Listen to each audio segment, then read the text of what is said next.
do do do do do do do do do do do.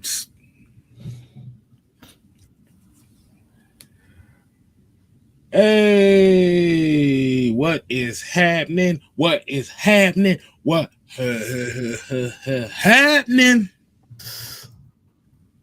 It's your boy 6-Man K Styles over here on the Cooler Talk Monday side of the game. Wait a minute, hold on. Something ain't right here. Hold on. Uh-oh. Oh, I know what it was. Thank you, DJ. Thank you, DJ. Appreciate that. But your man 6-Man K Styles on Cooler Talk Monday.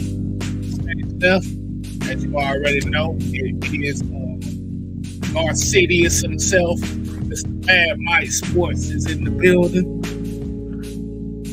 I'm keeping it 50 fast straight. That probably went over so many people's heads. He said they turned into Earl Boykins after that. Nah, it went over so many people. If you don't know who Crip Mac is, that dude is the most hilarious gang member I ever seen in my life. Y'all just gotta follow Crip Mac on YouTube. Follow him on YouTube, bro. When I tell you, he sound like he sound like I don't even like it. I'll say he sounds like a cartoon character. He sounds like a damn cartoon character. I swear to God, you'll laugh at it. Just look at it, listen to his voice. Crip Mac. You look at Crip Mac. Oh my God. And at the bottom of the screen, man, we got the homie, we got the OG, one of the OGs in the game over here. We got the Don, aka the Summer Hill Tight there. What's good? How y'all doing? Glad y'all can join us on this lovely Monday. Hey man, appreciate you joining in with us as well. Like I said, man, we gotta kick the week off right. We gotta kick it off a certain way. But before we get this thing started, let's go ahead and get Mike. What do we call it?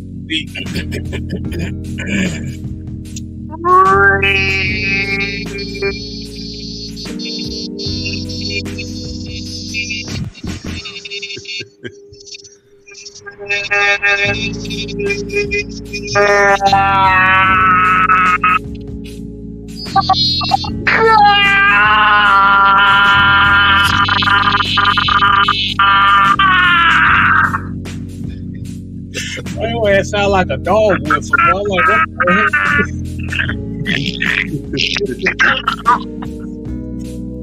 I had to put a little special effects on that one. That's the special effects on that one. Your ass ain't gonna be no good at the end of the show. Look, I'm obsessed. Look, Bruce Lee did it. Okay, blame it on him. I've been watching Bruce Lee flicks all week. Hey, which one was your favorite, by the way?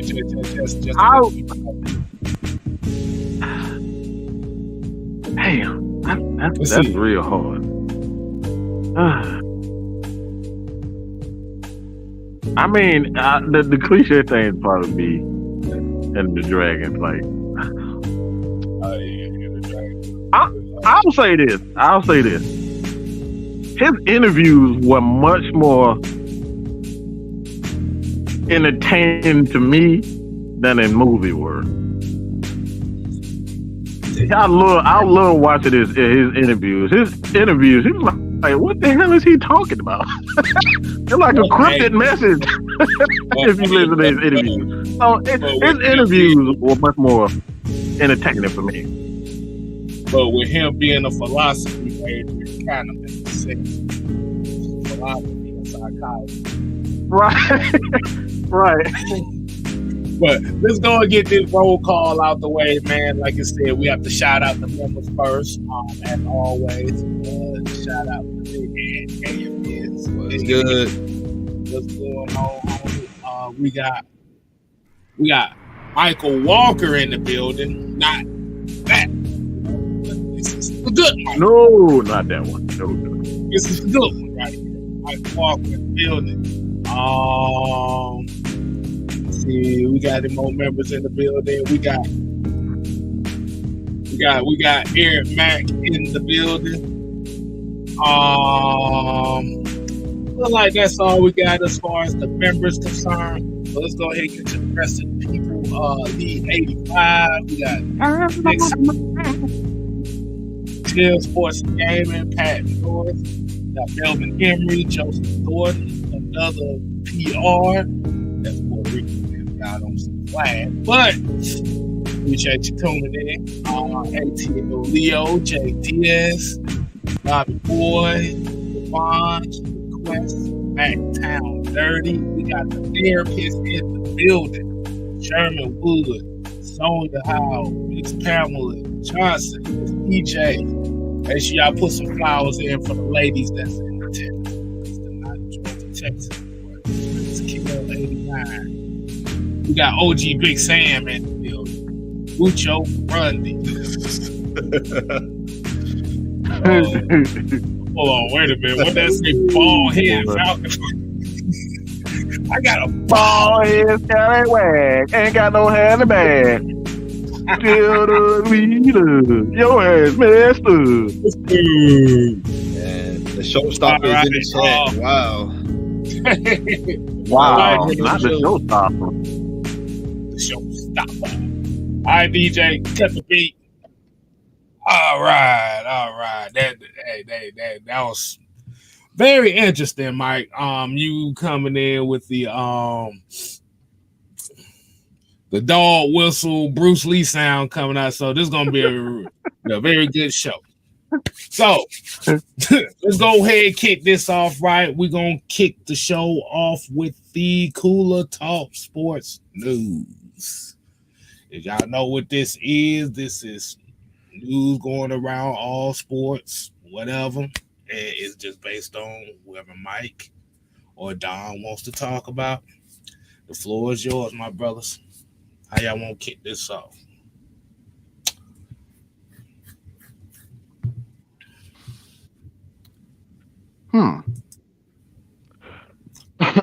Well, you want to first give a shout out to the Atlanta Hawks legend on a 19-year career, Carmelo Anthony. Yeah. Atlanta Hawks legend Carmelo Anthony officially retires today. Y'all want to go and kick that off? Hey man, go ahead, Dan. Go ahead. No, go ahead, man. You good?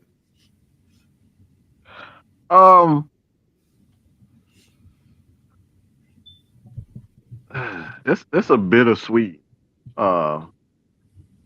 retirement, and I think I'm gonna do something real. So I'm gonna do something real. I'm gonna do something real assholes right here. So I'm gonna just say this in advance, saying fuck you. I don't give a fuck what your feelings is when I say this. So fuck you, Sam. Fuck you, Sam. But this is public service announcement to all y'all LeBron fans. The shit is coming to a fucking end. Yeah. Yes, I said it. When you start seeing Dwayne Wade retire, y'all didn't get the memo that this is coming to an end. Your guy, all right, your guy. Is that the real term? No, that's not. But no, this is coming to an end. You got Dwayne Wade retired. Y'all didn't say it then.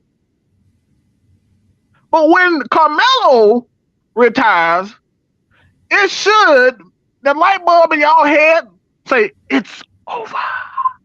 You forgot about Chris Bosh. Chris Bosh was in that Chris Bosh.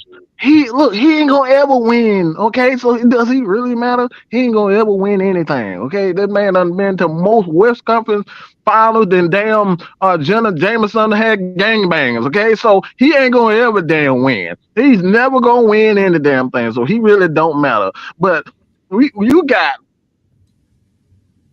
Carmelo Anthony, who's personally my favorite out of the bunch. That's just my personal favorite. especially that he was a great Atlanta Hawks. I mean, he's just an Atlanta Hawks legend. All right, I think everybody know that. But um, it's over. It's over, LeBron fans. Just get it through your head. Your boy is on HGH. LeBron is on HGH. Everybody retiring except his ass. All right, you heard it here first. Mike said uh, LeBron is allegedly on HGH. You heard it here first. Because I don't want LeBron up here on trying to sue me for something that he doing. All right, yeah. Who the fuck at 20 years and he's still going at the same speed? Yeah, I said LeBron on HGH. All right, allegedly on HGH because how niggas do. He probably ain't thinking about Mad Mike until something get the internet. Y'all gonna try to blow it up bigger than what it actually is. So LeBron allegedly is on HGH. He been playing 20 years and somehow he's still going. So yeah, LeBron fans, it's over. This is absolute proof. This man been playing 19 years and he calling it quit. All LeBron friends is calling it quit, but he the only one still running up down the damn court like he's joking out of something. He the only one. Something ain't right. Either he cracked out or he HGH'd out. Allegedly. Okay? Allegedly. But he the only one saving babies and he's saving babies and doing all this crazy shit. Going to Africa and planting damn I was about to say something else. I'm gonna let that one go. But he going to Afghanistan and all these damn saving wars and all. LeBron can't never do nothing wrong. So I'm here to tell y'all right now, Bron is done. It's over. It's over. More than one. He about to get taken out by a white boy from Europe. Dang. A white boy from Europe who look like he about to throw the damn swastika. I went too far. Yeah. That's you feeling yourself? I went too far. I went too far, but you get the picture. You get the picture. But I love to hear what he's doing right now. I do love what LeBron doing right now. I love you, Bron, but I love what your boy Joker is doing. Nikolai. That name is just Nikolai Jokic. All right, Nikolai. Bro, don't that sound like, bro, if anybody can bring down somebody that's the so-called the black person's king, a nigga like Jokic, that's the name that I want to do it. That's the name that I want to do. Yeah, his name sounds like one of the villains off Die Hard series, man. My bad, y'all. Y'all know how much I don't like. LeBron is not my favorite guy, so everybody know that by now. All right, I'm done. All right, but yeah, like I said, man, just it was allegedly, okay. This I have no proof of saying this. It's y'all. So LeBron, I don't need you coming over here trying to sue me. I ain't got shit no way. All right, so I'm gonna just let it be known. It was just a damn joke, LeBron. No. We gonna be. I ain't got nothing to say about that, but just shout outs to Carmelo for I'm not finna go on a 10-minute tirade on LeBron because I really don't want to sit here all night talking about this man. Exactly. So. we got basketball talking later on anyway, but my topic today is about, I know some people don't really care about this, but Super Bowl 60 is going to be in San Francisco, and the 2025 NFL Draft is going to be in Green Bay. I don't have an issue with the Super Bowl going back to San Francisco because they ain't had it in it'll be 10 years lapse time. But the draft, why they don't want to bring the draft to Atlanta, man? Like, man, just imagine them setting up the stage outside Magic City.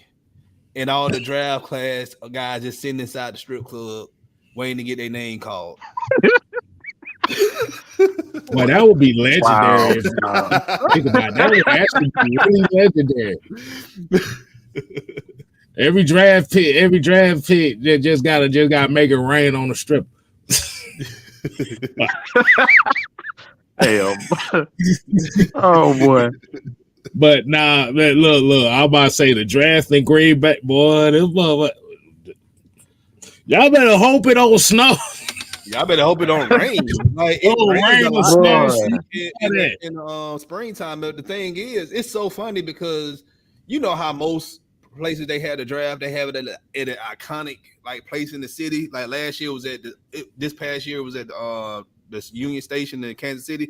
That's the most iconic building in Kansas City. I've been to Kansas City millions of times. The barbecue is good there. All right, I heard they got some of the best barbecue in the nation. It does. Oh, in the world, it does. But that's okay. We ain't finna get talking about food because you know I'll be talking for hours. Yeah. But yeah, every city has something iconic. So, except for Green Bay, they literally have it at the doggone stadium at Lambeau Field. Now, Lambeau Field is an iconic stadium. It's like one of the historic stadiums. I ain't even gonna say in professional football. I just say in football in general, college and pro. But that's all they have to offer, you know. They got cheese. I mean, they can go to the cheese Who factory. the hell said let's just do it? Let's have a Super Bowl in Green. Never mind. No. I'm like, there's so many places they could have had it. They could have had it in Atlanta. They could have had it. They could have had it in Miami. I think having the draft in Miami would be good. Having the draft in Tampa Bay would be good. It's the springtime. But hell no, man. Man, you ain't getting no link, so you can look. You can forget it. You can sit right on your couch and do what you do. You not getting this link. You not coming on this show. It's not happening. At least not by me. Ha ha ha. You talking about the showstopper? The showstopper. Yeah, the showstopper. But Sam want the link, but he ain't getting it. You say you gotta wait till the end of the show for that. Oh Lord. But yeah, man, that's kind of weird. Green Bay. Yeah, I don't know who called that. That move just makes no sense, especially during that time in January, February, people. Like, what are we doing? But think about it like this. They may not get the draft in 2025, but they get in the World Cup games in 2026. Yeah. Man, it ain't even no good holes up there in January and February. Who the hell? It's in April. It's in April. But here's the thing. I really think they gave Green Bay this draft because of the situation with Aaron Rodgers leaving town to go to New York. So they're like, you know, type of situation. I'm like, I get it. And they want to make their rounds because it's kind of hard to host a Super Bowl in a colder city. So I guess they're gonna be just giving them the draft in those cities like Green Bay, Cincinnati. You better not be doing it. I'm gonna kick your ass, K-Style. You better not be doing it. You better not be doing what I think you're doing. Look, if y'all do that, I see that damn sinister ass smile on his face. If y'all do that, I'm sitting here laughing at the giant cheese ball, motherfucker. Goddamn. Can I read the comment?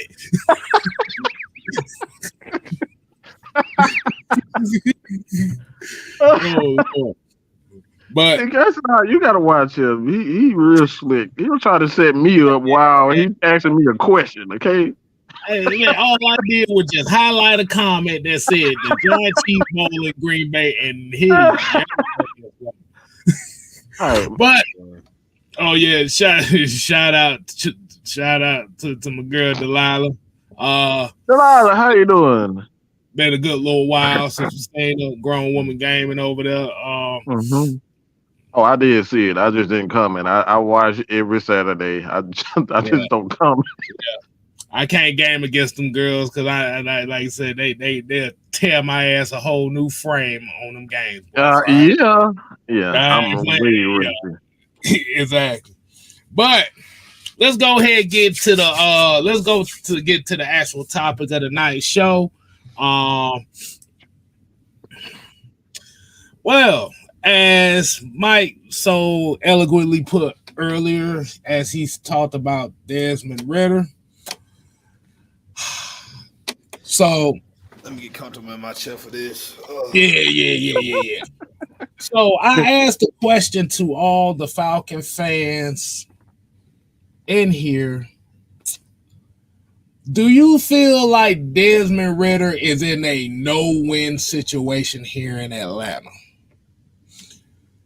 I want you to think about that, but I'm going to let Mike go ahead and give his take and thoughts on what Desmond Ridder said earlier today in the interview with Good Morning Football.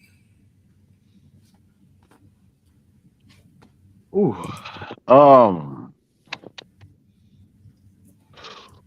I'm gonna take I'm gonna take my time this time and really think about what I'm saying before I actually say it.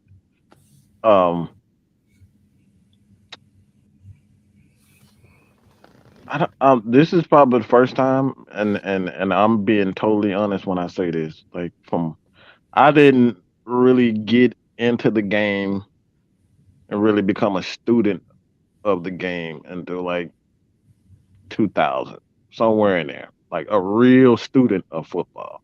It's like, yeah, I watch it, and then I've been watching the Falcons all my life, but actually being a student of the game is completely different. So, from the best of my knowledge, and as long as I've been a student of the game, I've never seen anything like this.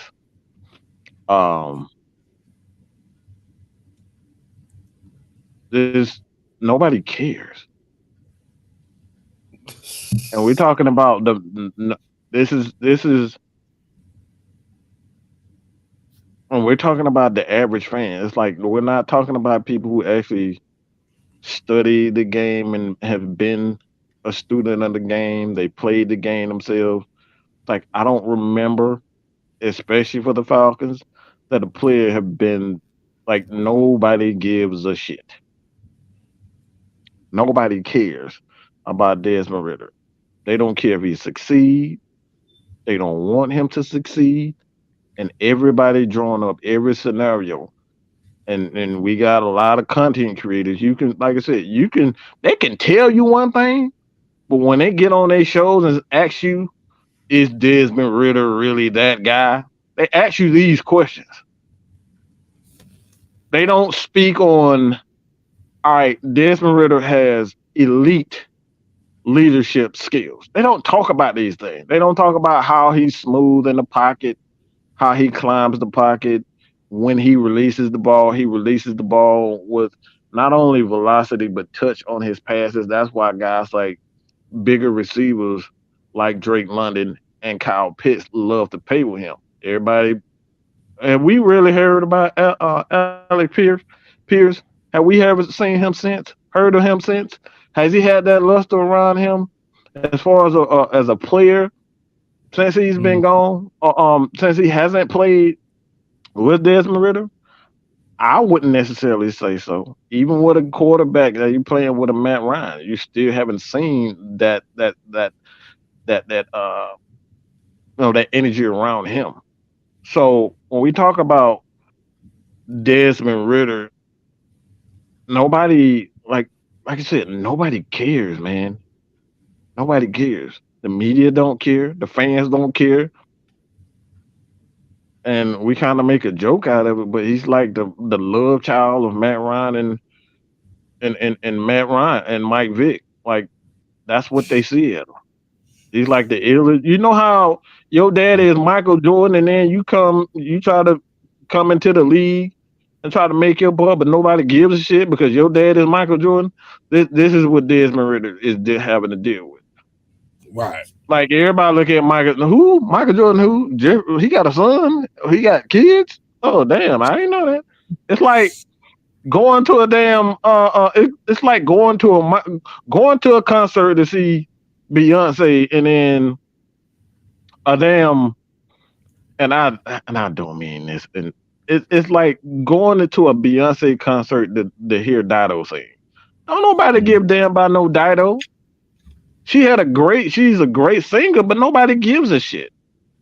Nobody gives a damn. And this is what Desmond Ridder Please don't go wondering why.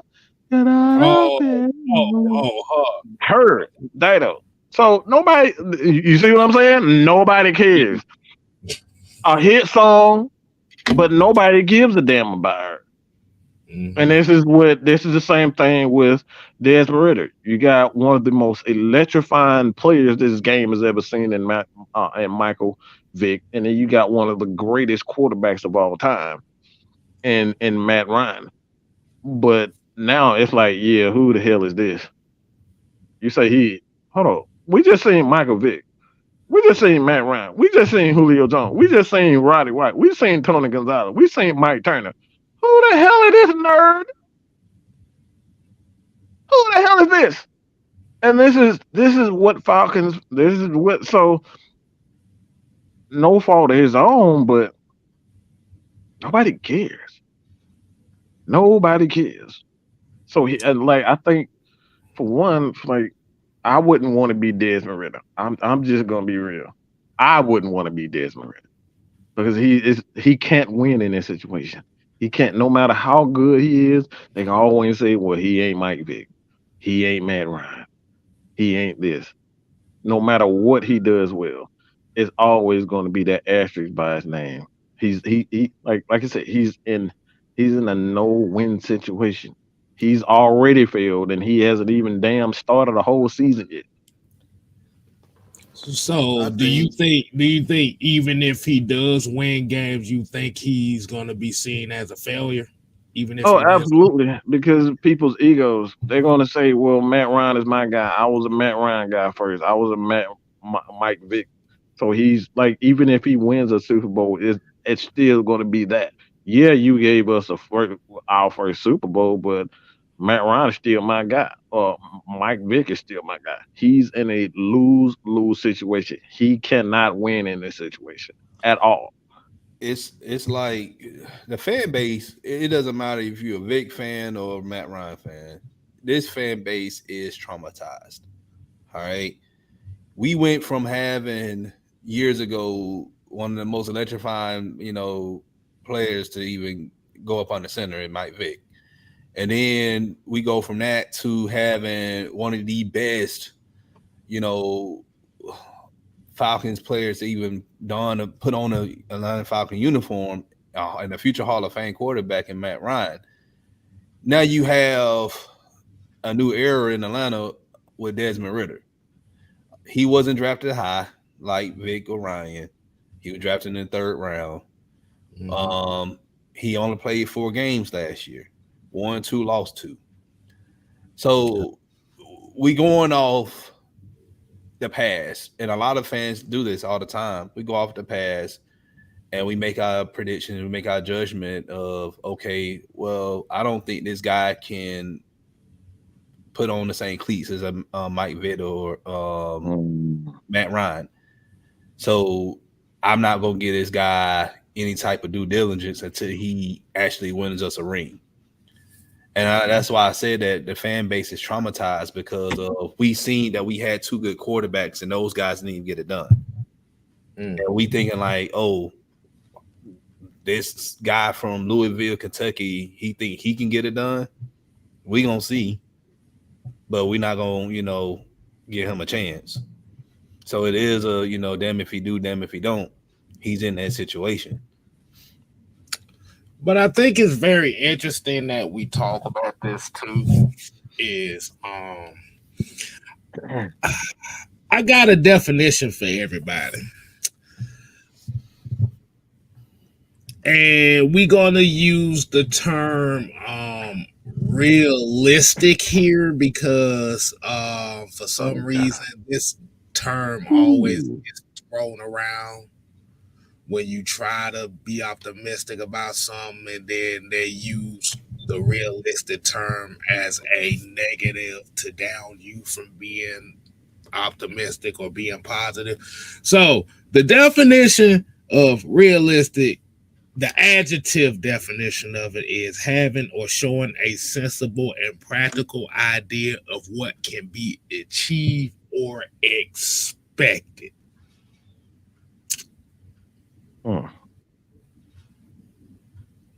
doesn't say anything about what will not happen or what cannot happen. It says practicality, which doesn't have a positive or a negative connotation to it. Am I correct? Mm, Yeah. right. So when we hear people say, well, I don't believe this guy, I gotta be realistic about it, you gotta ask them the question. Are you realistically looking at what the worst can happen by negating what could possibly be something great? Because if that is the case, that's not being realistic. That's being negative. It's been negative. Like I said, it's understandable with him is okay. You've seen the 4 games. Like I said, you have to look into the situation of those 4 games. You have to look at where he came in at. See, really where the problem comes down with him is it's because of the process of development. This is one of the major reasons why people are kind of turned off by him on the football field side of that. We ain't even talking about outside the field yet. So it goes back to what Don says is being traumatized. I think the doubt with Ridder comes from the trauma that we witnessed with Mariota. If you really think about it, because everything that comes based is based on what Mariota did. You just ran into something. So it is, and the thing about that is that was like the nail in the coffin right there, Mariota, and people are comparing. But if you look at the tape of Mariota and Ridder, they're not nowhere near the same type of quarterback. We being real. I think the difference between the two, I think the skill set is the same, but the mentality is different. And that's the part people are not really taking into account.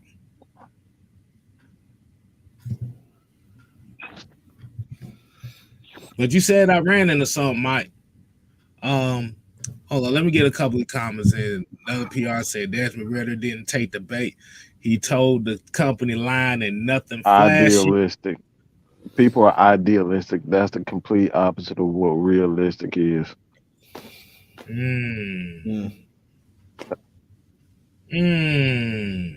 Speak on that.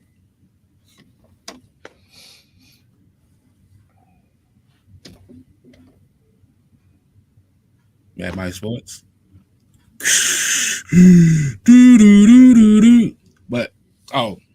he messed up. But yeah, that's very interesting that you said. The thing is that you ran into something that obviously, y'all, you know how my brain works. While you come up with something, I'm thinking about that, and the natural way for me to go is like, all right, since the word of today is realistic, well, what's the opposite of realistic? The opposite of realistic is idealistic. That's the opposite of what people. That's what people are. You're throwing your idea as is real. Yeah, it's real to you, but it's not real. It's what isn't real, right? When we're talking about the definition, right? We just gonna go to the definition. Idealistic, and obviously, it's unrealistically aiming for perfection. Let me say that again. Unrealistically, and based on the word that K Styles used, is that was realistically obtainable, expected. You're using situations with a guy like Matt Ryan. Chances are we're never going to see another Matt Ryan. Unless a can do what Senator Palpatine was able to do and find a way to clone himself, it's not happening. We're still trying to do that. And oftentimes when we're talking about what a lot of fans are doing now, is often people have such an idealistic picture of forming they have almost no relation to reality. So in their head, it's so real, but it's not a realistic situation. It's almost like being, all right, I'm a rich guy. Going to shop at a I just say a Gucci store. It's just like regular day for it's nothing for them. But I go up in Gucci shop. You go in the Gucci shop, like bitch. We probably won't even be able to buy a damn a slipper in that motherfucker. Okay, they gonna think we stealing something. Like they gonna think we stealing something. So that's not our reality. That's your reality, and I think that's what a lot of fans do. They have such they have an idea or thought of what is a good football team, what is a good quarterback, because they've seen the Aaron Rodgers, they've seen the Matt Ryan, they've seen a Julio Jones, you've seen the Tony Gonzalez. That's their reality. That's what their reality is. So if anything, anybody who doesn't resemble that reality for them, everybody else is being, Yeah, that's what Mucho Grundy here said, baby. That's what scares them, is because it's the fear of the unknown. What's up, family? Juan, what's going on, man? I'm back here listening to Mike. But yeah, you boys hitting on some stuff. I'm a Star Wars. So forgive me if I talk too much about Star Wars, y'all. Hey, look, I'm about to say, Juan, right you walked into class with this one. Yeah. But Mike made an interesting point. Okay, and I'm gonna ask y'all some questions. When it comes to Matt Ryan, what do you think about? What's the first thing that comes to mind when you think about Matt Ryan? I just that's the first thing I gotta say. Okay, I asked the wrong question. When it comes to what he does, what do you think about when it comes to Matt Ryan? I would say he's white. I'm gonna say toughness, man. That's the first thing I had to say is toughness. Okay, I'm gonna say consistency. Okay, just a great man. I think that's where it starts for me. It's like you can see a great, like he's just a good dude. Like that's what the first thing I look at, man. Ryan, it's like, see, I'm a type of person I can look at somebody and I tell people this. I can tell you if you're a piece of shit. I can tell right off rip just by looking at how you move, how you walk, how you talk. I can tell if you're a piece of shit. Like Matt Ryan, he just looked like a good dude, bro. He just looked like and walk, talk. He just looked like a good dude. Now watch this though. When it comes to Matt Ryan, the first thing most people think about is he's a passing quarterback. When people think about Vic, they think about Vic being a running quarterback. Like y'all said, Desmond Ridder is both. So he's not in any distinctive one category. So people can't put him in a box and say, here's what he is. They had Good Morning Football had Ridder on, and they were asking him questions.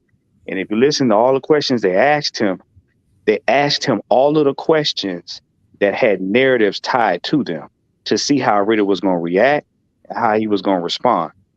And out of all of those responses, the underlying tone was, I don't give a shit. I'm going to play the game the way I play it. My coach, my GM, and the owner of the team back me up. I don't give a shit. So it's like, whatever you think of me, it is what it is. They asked him, what did they think about the people he played with? He was like, you're going to have to play with your old teammate, Sauce Gardner. How you feel about that? Oh, yeah, I know Sauce. Yeah, we played, whatever. We always, he said, yeah, he's a good guy. We have a good time. When it's on the field, it's time to strap up. He said, you know what it is? Ridder does not care. And it pisses people off in his fan base because he doesn't fit in anybody's box. It's not about the unknown, if you think about it, because every rookie that comes in this NFL is an unknown. Bryce Young is an unknown. CJ Stroud is an unknown. You see what I'm saying? They can't put Ridder in a box. Okay. They even asked him about Bryce Young. What do you think about Bryce? Bryce is a smart kid. He can make a throw. He can make it happen. But he's an unknown.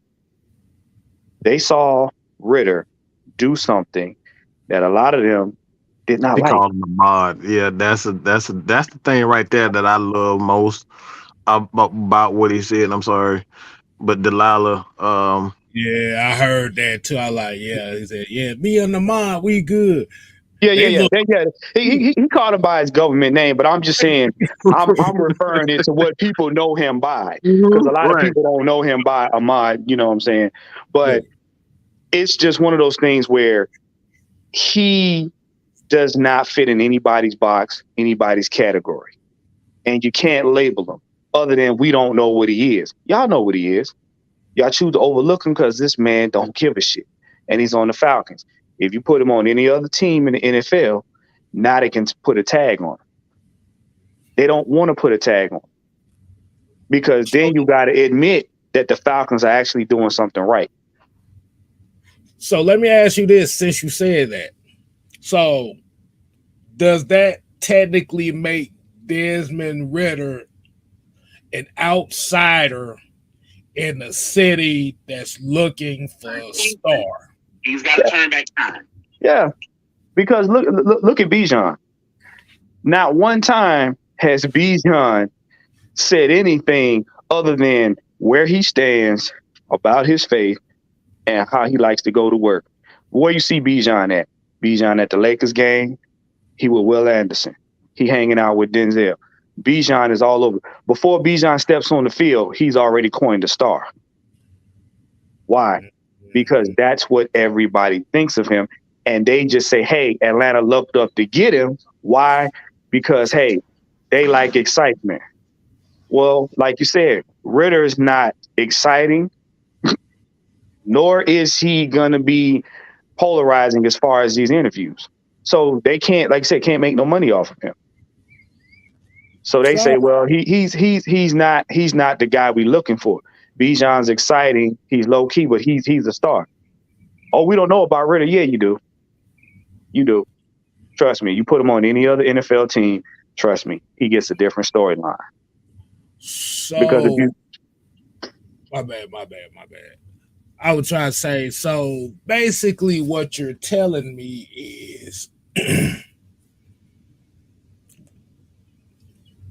we're looking at Bijan Robinson, we're looking at Kyle Pitts, we're looking at these guys to be the face of the franchise. They're Ray Allen, Kevin Garnett, and Paul Pierce, and Desmond Ridder is Rajon Rondo, basically. Yeah. They get the job done, but it ain't gonna be no ticker tape parade at the end of it. Oh, okay. OG, what's going on, man? The showstopper. Good evening. Oh. Ladies and gentlemen, boys and girls, haters of all ages and colors, and whatever denomination you believe in football. How y'all doing? First and foremost, Desmond Ridder is our quarterback. He is a quarterback, and he is the quarterback. Get over it. Now, to answer the question quite plainly, yeah, he in a no-win situation. Because no matter what he do, because of the texture of his skin, they ain't gonna say nothing but negative shit about him from point A to point B. Ooh, not texture. If this is the very same fan base now that we talking about that had done nothing but shade, try to dismember and mutilate a Hall of Fame quarterback over a decade and a half. Now, it was said a little earlier by someone else on this panel that he was a combination of Matt Ryan and Michael Vick. My question is, which version of Vick are you met him from? We not doing that. We not doing that today. It's a simple question. We're not doing that. It's a simple question. All you got to do is answer the Philly Vic or the Atlanta Vic. It's just a simple question. Hey, just finish the damn quote. Finish the damn quote, Sam. Jesus Christ. Yeah, I'm about to sign It's a simple question. Jesus Christ. We trying to have a lovely.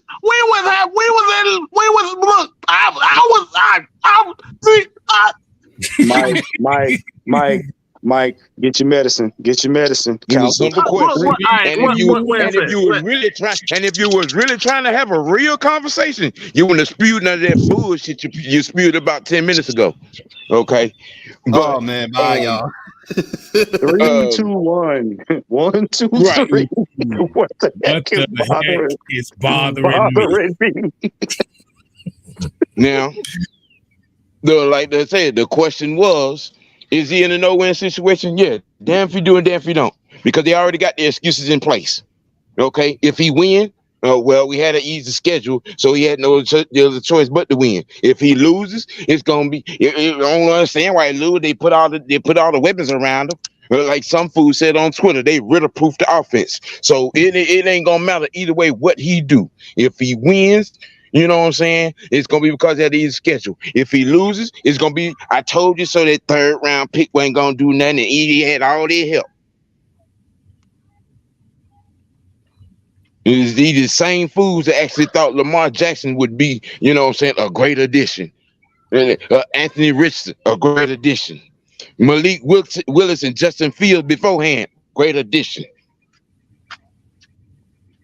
And to sit around and say you know nothing about Desmond Ridder, you had 4 years. The man lost 4 games in 4 years in Cincinnati. You got plenty of tape. Plus the 6 games in his uniform, 4 in the regular season and 2 in the preseason. You only saying you ain't got nothing, you don't know nothing about him because you don't want to, because it wasn't what you wanted at quarterback.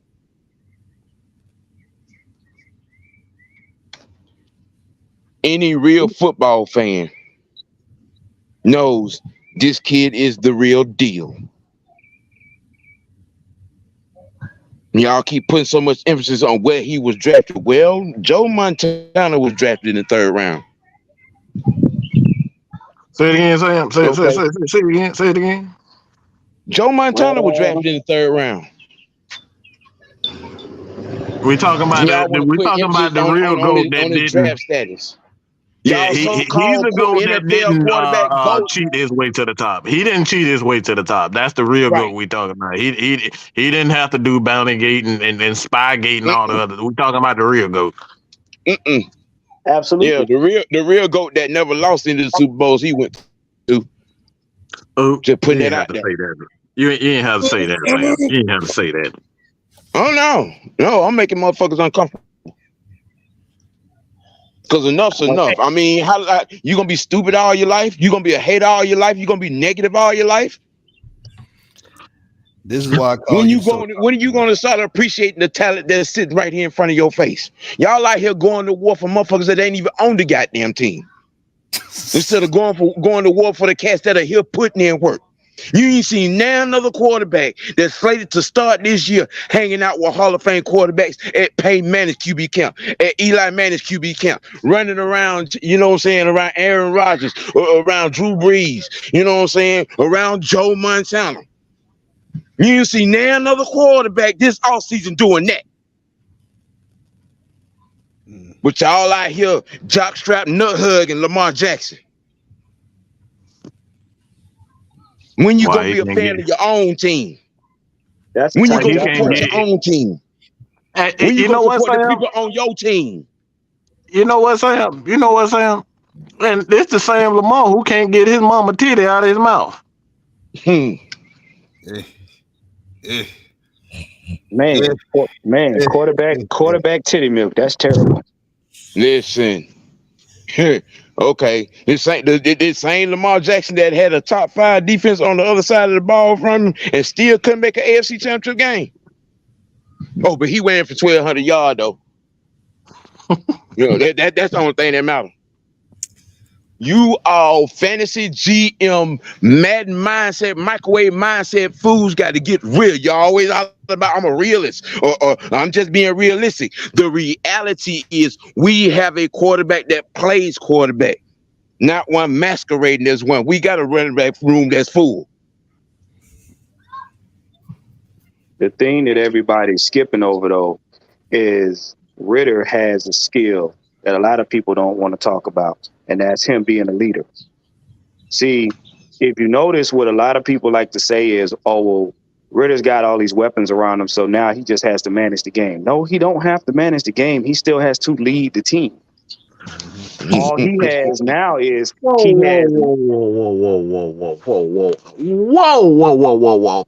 Something just came to me. What? Wow. I did not catch it until Sam said this. And you said this. Let me ask Don this question. Right. As a coach, all right. Mm-hmm. The things that Patrick Mahomes does as a quarterback, we talking about the fundamentals of football. Do a real coach teach that type of stuff? Yeah. Let me say this again. The fundamentals of football, throwing the ball sidearm, flipping the ball in the air, running around backwards with his head. Do coaches teach that stuff? Fuck Nope. no. Nope. You see where I'm going? I'm going somewhere with this. This is the stuff that you guys love. This is why you idolize Patrick Mahomes. This is what makes him so excited. Things that coaches don't teach. I'm going somewhere with. Stay with me. This is why we love him. We love Michael Jordan. Why? Because Michael Jordan went against the grain. When you talk about a guy like Michael Jordan, a guy like Dominique Wilkins, those guys were doing. Dominique was out there double pumping, doing like shooting half court shots. Like Dominique was shooting. He was a high volume shooter before high volume shooting was popular. Facts. Let me. Steph Curry shooting half court. They tell you not to do all this stuff. Coaches tell you that's not a good shot. That's a dumb shot. The stuff with Patrick Mahomes, it's you don't tell a quarterback, all right, go throw the ball side on him like that. These are the things that we love about him. So I say that to say this. You're punishing a guy for being a coach. You punish a guy for being a real quarterback. Then you turn around in the same breath, punish the guys and praise the guys that do everything wrong. Patrick Mahomes does everything wrong.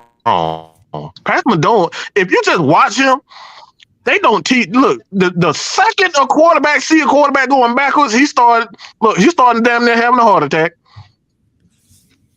There's a reason why Andy Reid 330 pounds, okay?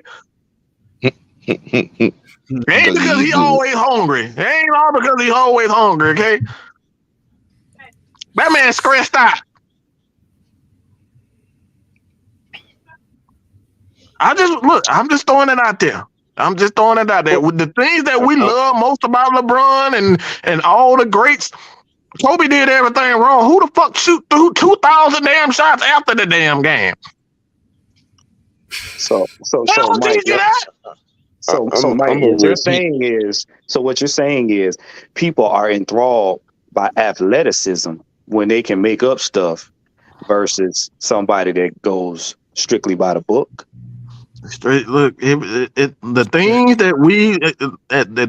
that we enjoy most are the things that we shouldn't be doing. And I'm telling you right now, because I love me some big booty hoes. Okay? A video I game love me that some has big a booty fantasy hoes. on. 90% of these fools talking this noise of video gamers and goddamn fantasy owners. The realization, the realistic part of playing football, playing the quarterback position, to them is non-existent. We just But talked yet, about the some of these same ones out here running here talking about what the mobile quarterback was going to change. Well, I seen 2 of them go out here and get sacked in the game 9 times. Well, Sam, Okay. people got to understand fundamentals of any sport is boring. Wait a minute now. That same boy that they was jogging for. Oh hell. The same one that they were jogging for, you know what I'm saying, hasn't finished a season in 3 years. Yeah, he hasn't. The same one they was out here capping for, thong riding, hadn't finished the season in 3 years. For that very same thing y'all be capping for. We get a mobile quarterback and it changed life. Okay, yeah, it might send him to the ER in the training room for half the season. Well, but when you got a guy that actually plays the position, that knows how to move with the pocket and only takes off running when he absolutely have to. They know how to. Well, you got to remember, they said the same thing about Mariota. They said the same thing about Mariota for a minute or two. Oh, we finally got a mobile quarterback. Let's see what he can do. He finally can move around the pocket until they found out he couldn't throw worth a damn. I wouldn't even say he couldn't throw. Mentally, he was gun shy. Yeah. That's really what the issue was. Truth of the matter is the pressure to restart his career. Let Don go. Hold on. Mariota hesitated a lot in the pocket. Yes, he did. Hesitated a lot, and you cannot do that as an NFL quarterback. You cannot hesitate. Right. And defensive coordinators, they read that and they will send sharks against you. They would send sharks on you, and that's what they did with Mariota. Mm-hmm. So yeah, they loaded the box. They loaded the box, waited for him to hesitate, and they hit him. Honestly, I think the pressure bust pipes. The pressure got to him with trying to restart his career. This was his last motherfucking chance, really, to have a shot at a starting position, and he choked because there was too much pressure. He was trying to do too damn much instead of just playing football.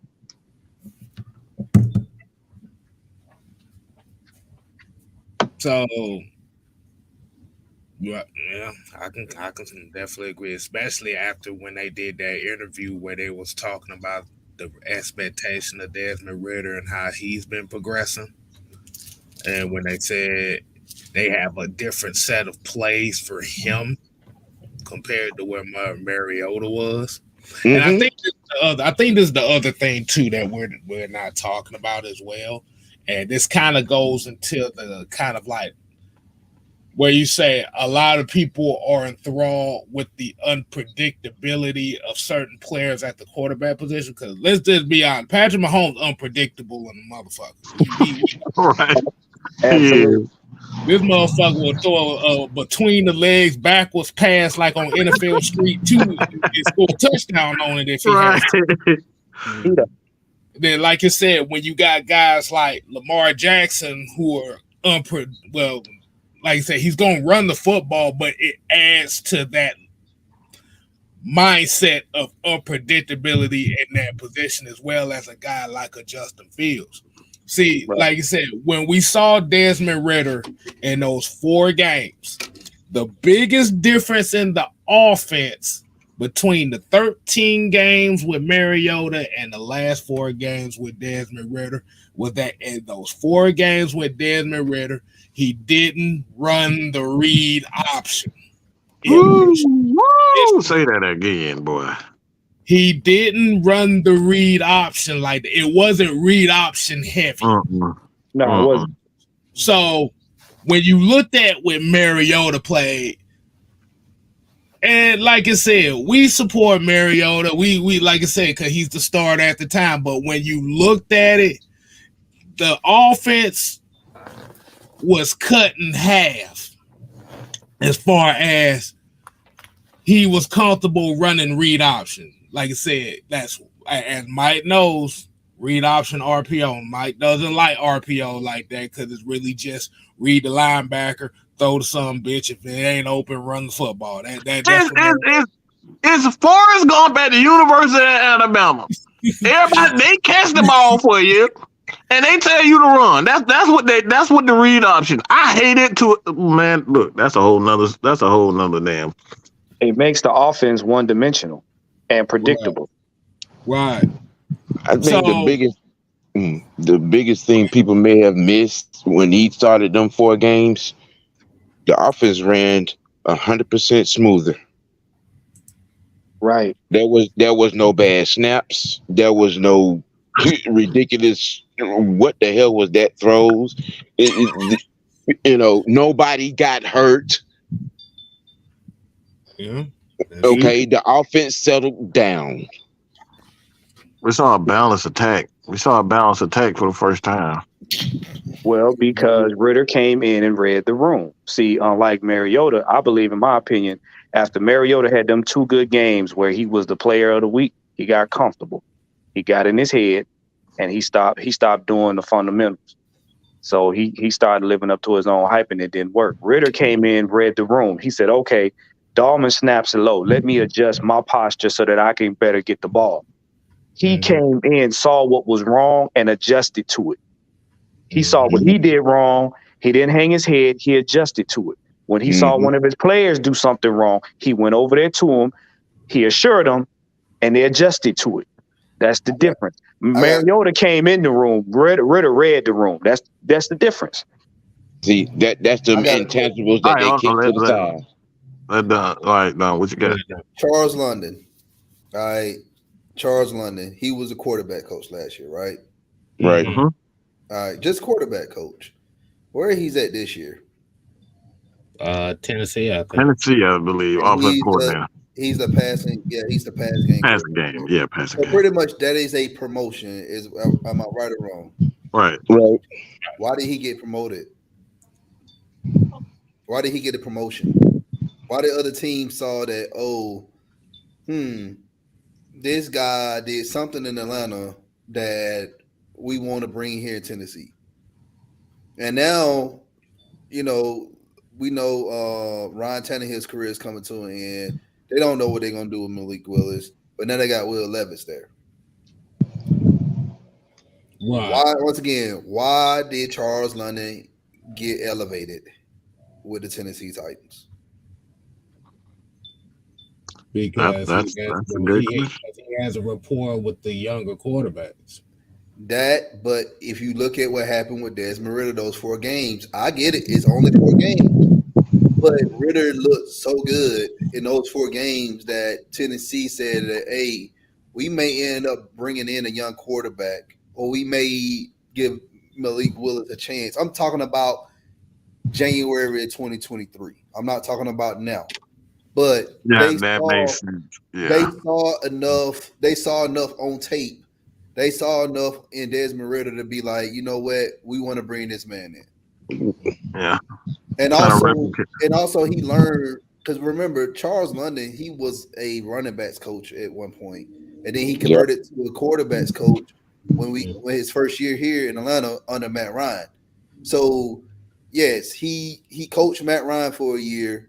And we know the Mariota situation, it just is what it is. But then you look at, a young stud like Desmond Ridder, and then like, let's elevate this man. So in 4 games, Desmond Ridder pretty much had his position and coach get elevated to another job. I just want to throw that out there. I'm done. I'm gonna repeat something that Warren says all the time, which is a fundamental difference between Desmond Ridder and every other rookie or second-year quarterback that you saw last season. Ridder didn't have a wristband with plays on it. Not a drop. He's a walking playbook. Yeah, And then like you said, once he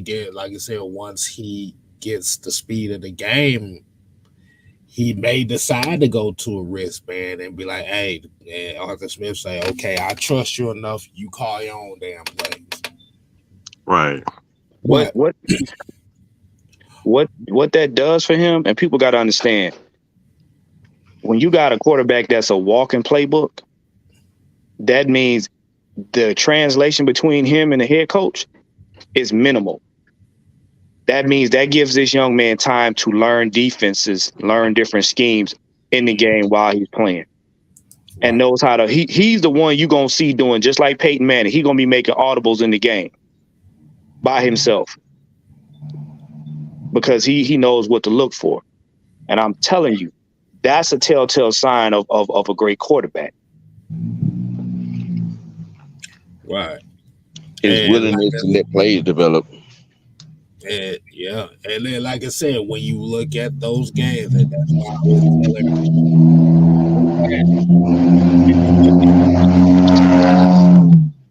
you. Goddamn. All right, okay, El Chapo. Damn.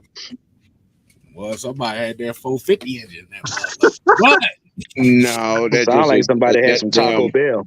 That's a damn Corolla with a damn hole in the muffler. Not the Flintstone car. Oh gosh. Yup. But kind of getting back to what you was talking about as far as him like a no-win situation for him. As much as we're talking about it's a no-win situation, it actually works to his advantage a lot more than most people realize.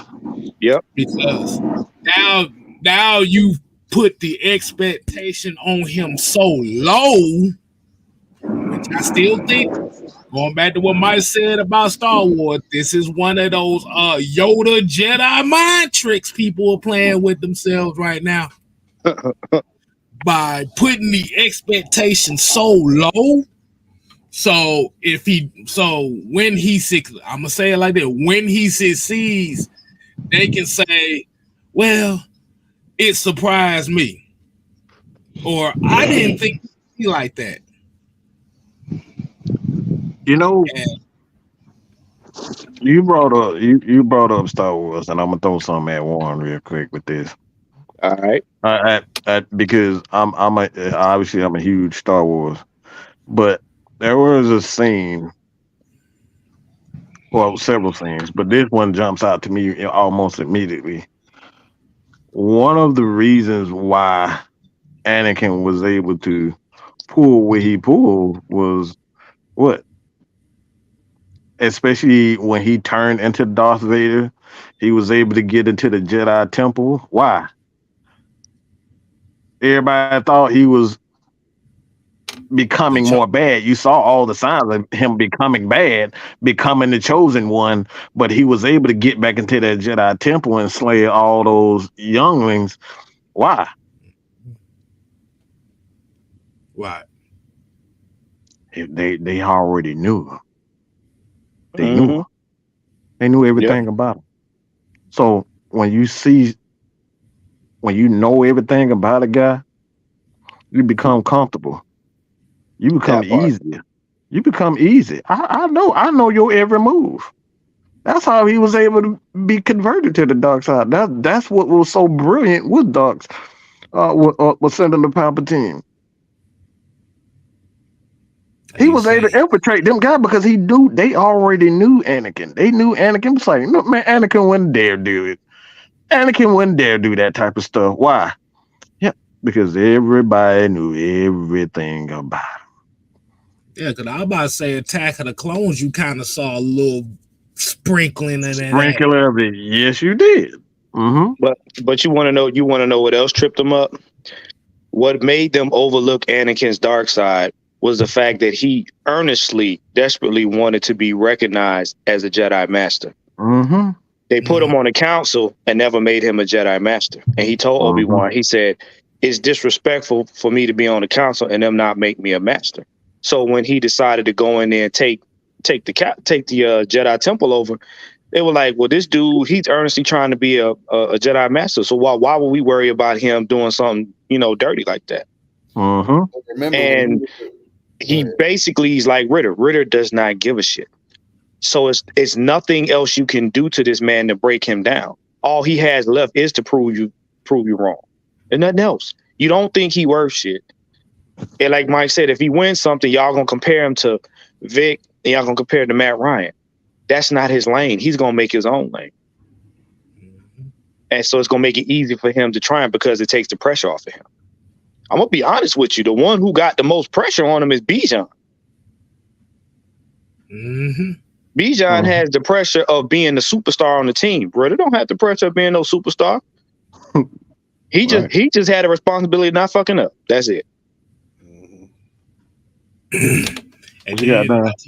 What you got done? You about to say something? No, I'm good.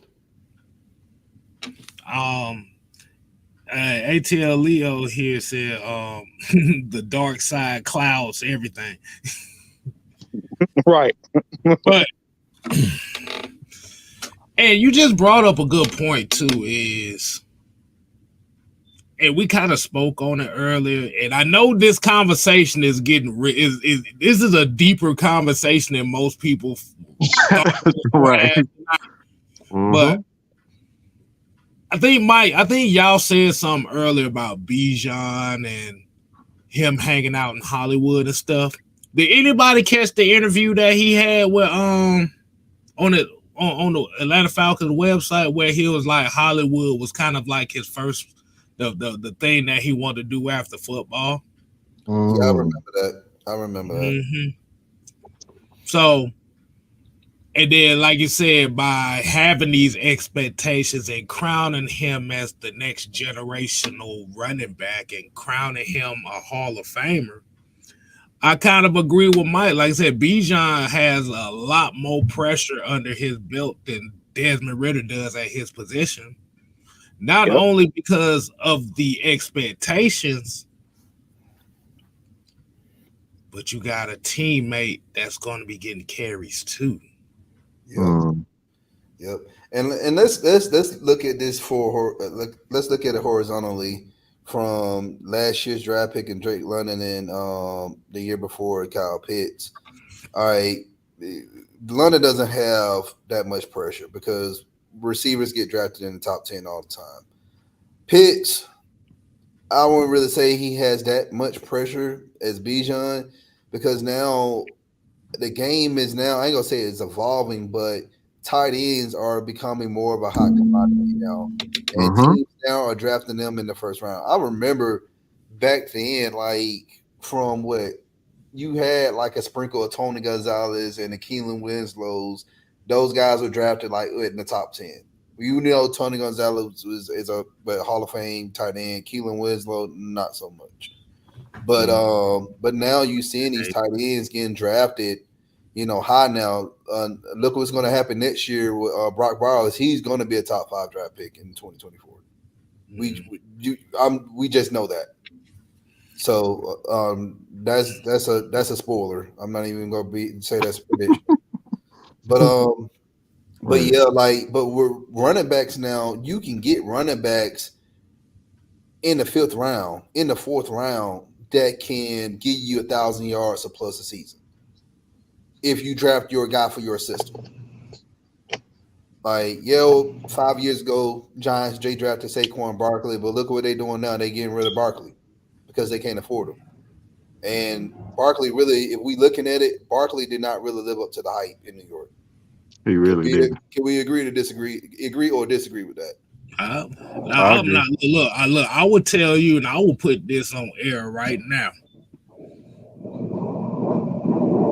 Yeah, if you look at Saquon Barkley's games, if you really, really look at him, he ain't all that. I'm just gonna be real. Like I said, he will have games where he will run for 130 yards and 1 and 2 touchdowns. Now remember, I said 130 yards on 25 carries. But out of those 130 yards, 80 of those came in one run. And that's been most of his career. Is ping, ping, ping, ping, ping, ping, ping, ping, ping, boom. Ping, ping, ping, ping, ping, ping, ping, ping, ping. That's how he was at Penn State. And like I made the argument with the Penn State fan. I told him, you know, how the way Blake Corum is in Michigan right now, like he's like above par of what Barkley was when he was at Penn State. And Chuck said London and Pitts had plenty of pressure there. The catalyst for our passing game, shaking my head. But they not put on the pedestal of being a future guaranteed Hall of Famer either. But they tried to see. Remember, they tried that with Pitts, but because of Mariota, it kind of slowed him down. So they literally retracted that statement mid-season because Pitts wasn't getting the ball. And that's what the big problem was. They were trying to make Pitts into that superstar. Right. Yeah, they didn't retract it. They just shifted into another perspective of calling them a wasted pick. That part. But then you got quarterback one out here throwing them into a damn near catastrophic damn injury. But they failed to mention that.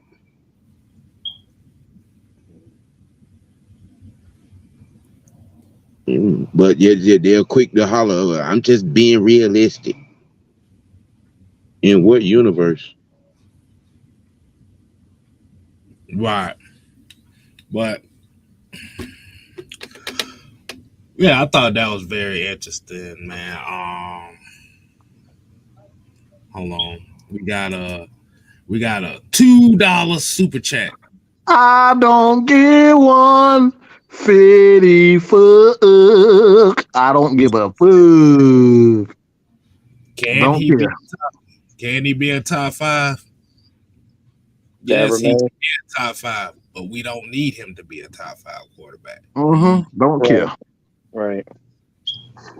Because if it, like you said, either way, like you said, if you're looking at how the team is and you're looking at where his skill set is, yes, any quarterback has a potential to go to that top 5. Like I said, at this point in time in this league now, with it being a passing league, like you said, most quarterbacks throwing so much now is like anybody can be putting that top 5.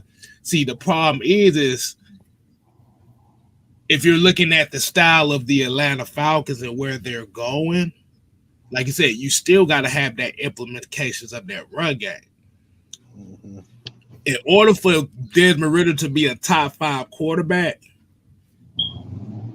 that means you have to dial that running game down. Yeah, you got to be a pass-heavy team. Passing game. Yeah, that means we got to be a pass-heavy team, and like I don't see that happening in our offense with Arthur Smith. I just don't. Well, remember the pass happy situation came about because we had unchecked deficiencies. So, in other words, you mean to tell us you trying to dial back the success on this team just so y'all can see some quarterback throw. Mike talked about it a lot.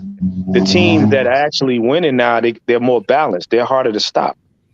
So why would you want your quarterback in that situation anyway? That means he has to carry the team on his back. Your quarterback should not have to carry the team. He should lead the team. But we also looking at the unsung heroes of this offense too, because we've been talking about quarterbacks and we're talking about running backs.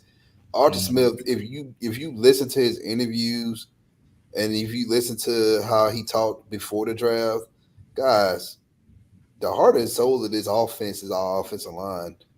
Yep. And Arthur Smith wants those guys to be pushed. They want them guys to push forward. They don't want to fall back and block in pass protection all the time. Right. Goddamn bitch ass dirt. These motherfuckers dropping back. That is the reason why. That is the reason why Caleb McGarry. That's the reason why his stock went back up, because Caleb wasn't forced to go backwards to protect the passing quarterback. He was able to do what he was good at, which is maul people. Exactly. Well, when you try to talk fundamentally sound to these, well, he only got a job in the NFL because his daddy rich fools out here, and understand this man cut his teeth in his football career as a offensive lineman. I mean, we just let. If that's the case, if he got a job because it's his daddy, why he didn't become the next head coach of the Washington back then Redskins when Joe Gibbs left? Because remember, his dad owned FedEx, and FedEx had a somewhat of a minority stake of the Redskins at the time. That part. And what he did was he left Washington.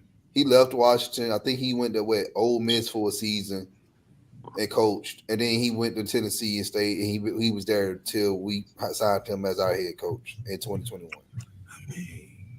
So you can't sit there and say that, well, he got the job because of his dad. Because let's be real, no one knew who Arthur Smith was until the broadcasting crew said that, oh, well, yeah, did y'all know his dad was Fred Smith is the owner of FedEx? I'm like, nobody knew all that. I mean, listen, I used to work for him and I ain't know that. So that tell you that right there. Yeah, he wasn't the type of person that sat there and just like bragged about it. You know, some people just brag about their dad or their mama owned something. He never came out and bragged about it. Even when we hired him as a head coach, somebody brought questions up about it. He was like, okay, what does that got to do with what I've done in Tennessee? What does that have to do with what I've done and, under Joe Gibbs, learning from him? Right. He said it himself. He wanted to carve his own lane. He wants to be known for being a great coach. He don't want to be known for somebody that got something handed to him. Uh-huh. And we sitting here, we talking about offensive line, and we talking about Arthur Smith and his offensive line. Now, as we seen what happened with Caleb McGarry since he got here, Caleb McGarry has Don't. They don't like it when you say "I told you so." They don't like that song. Who gives a shit? They gonna keep hearing it. They don't like that song, K-Styles. They don't like that. They don't like it. But we supposed to listen to this same old mobile quarterback and get us to the Super Bowl song though. We got to keep listening to that broken record, but they can't listen to common sense. 2019 and 2020, we had Dirk Cutter, and we offensive line was ass, and no. You gonna draft Caleb McGarry, who comes from a predominantly run offense at Washington, and you're gonna draft him to be a right tackle in the Atlanta Falcons offense where they threw the ball 70% of the time. But God damn it, we knew that shit wasn't gonna work. Well, see, we knew it wasn't gonna work because if you go back and look at 2013 and 14 when he was our offensive coordinator, it didn't work. Like it's really that simple. Like that's what I scratched my head. I remember back then when we was doing podcasting. I literally just started Fila at that time when he came back in 19. We had and I scratched my head so much, man. I'm like, why are we hiring this man? Why? It did not work. Oh, well, 2012, we was almost one play away from making the Super Bowl. Okay, his first year, an offense that he inherited from Mike Mularkey. And the one thing about Dirk Cutter, what nobody talks about is with him being a coach of any team that was successful. As a offensive coordinator and head coach,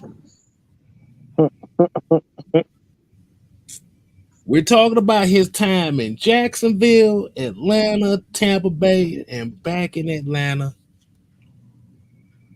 He only seen the playoffs twice as a coach. Huh. So you mean to tell me every team that he was a coach of, outside of those 2 years, they won 7 games or less. Every other year. So you mean to tell me we tried to fit the round peg in the square hole, gave the game to somebody else, they gave it back to us, and we tried to fit the round peg in the square hole again? Once again, Thomas Dimitrov. That was a Thomas Dimitrov move. There you go. That was going back down the well. Once again, going back down the well that's dry.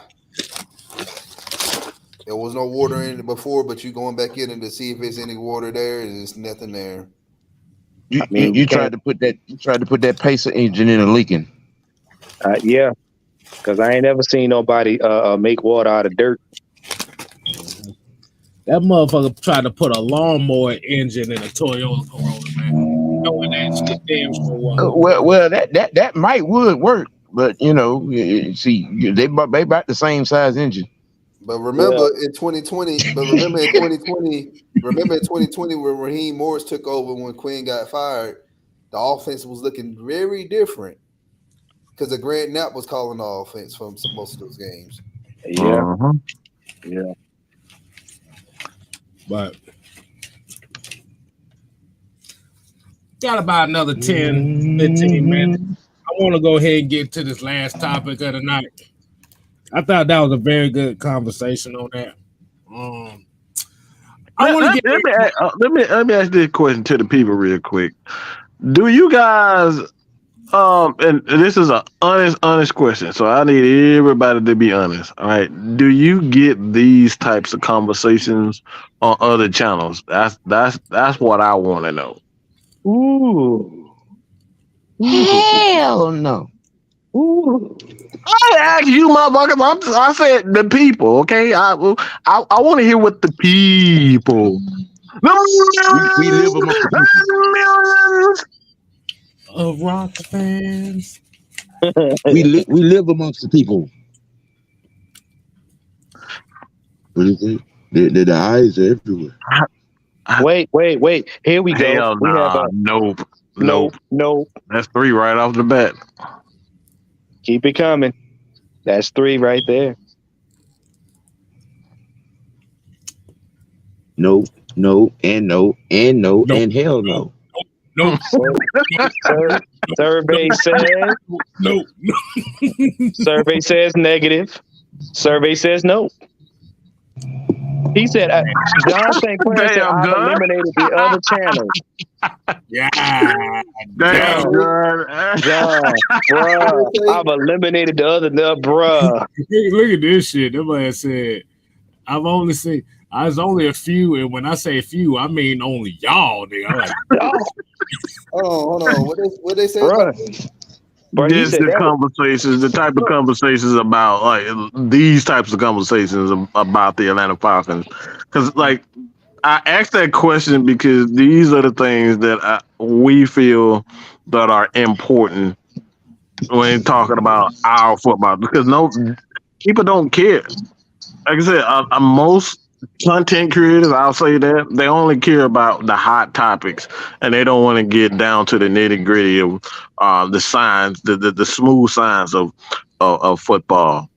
And I think that's very important. This is where we say that we separate ourselves because we'll sit here for 2 hours and shit. Sometimes we be 3 hours in the chat after the show talking about this same topic. So you're kind of getting the taste of how we are in the back. Right. Devon said, I wouldn't know. I don't listen to any other podcast. Locked on Falcons irritated the hell out of me. Look, let me say this. Let me say this. Locked on Falcons, like Aaron Freeman, I'm being so truthful when I say this. I aspire to be like him. But one thing kind of ruined that.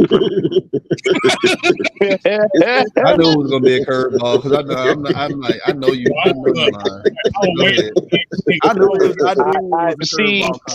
I know where Mike going with this. That's why I ain't worried. The thing, Aaron is a very intelligent guy. He knows his stuff, but like a sugar in your coffee. Shut up, man.